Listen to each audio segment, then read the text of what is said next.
Hello everyone, this is Shem. Welcome again to my channel and here's another soft vlog as an MA student. Birthday pala last week ng isa sa mga friends ko dito sa school, kaya naman naisipan kong ipagluto siya ng adobo. Tinanong ko muna siya kung ano ba yung prefer niya and sabi nga niya maalat daw yung gusto niya. Kasi may iba kong mga friends, gusto din nila yung matamis. So I need to check kung ano yung mas prefer niya since it's her birthday. By the way, ito yung isa sa mga paborito kong fryer pan na nabili ko dito sa TikTok shop. Actually, pangalawang beses ko na itong binili. Halos magpo 4 months ko na siyang ginagamit now since bagong lipat ako ng unit. And then, ito nga, hindi naman siya madaling nasisira. Talagang iniingatan ko din siya. Napakabilis linisan dahil ito ay non-stick. So, check it out in the yellow basket if you want to buy. So, dito ko lang din naranasan na paghaluin yung manok at yung baboy sa adobo style na luto. And of course, dito sa kabilang side, kailangan kong magpainit ng tubig. And then, nilagyan ko din ng konting oil kasi maglalagay ako ng string beans dyan. Baguio beans pala.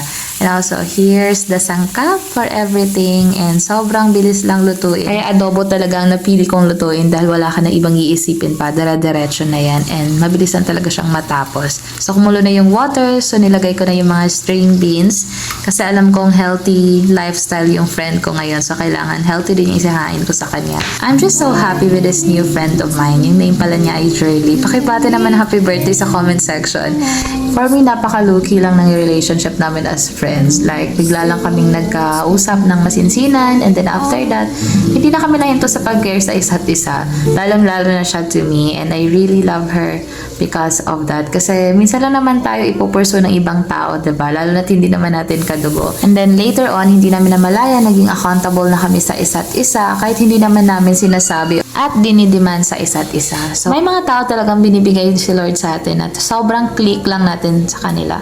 Yung walang pressure, yung walang dapat patunayan and I so love her for that. Tapos napaka-sweet din niya kasi naman pag wala akong pagkain, binibigyan niya ako ng pagkain. Although hindi ko sinasabi sa kanyang wala akong pagkain at the moment but talagang nagkataon na nagbibigay din siya ng food nang wala akong food. Kaya tawag ko sa kanya is a human raven kasi naalala niya sa Elijah sa Bible, di ba?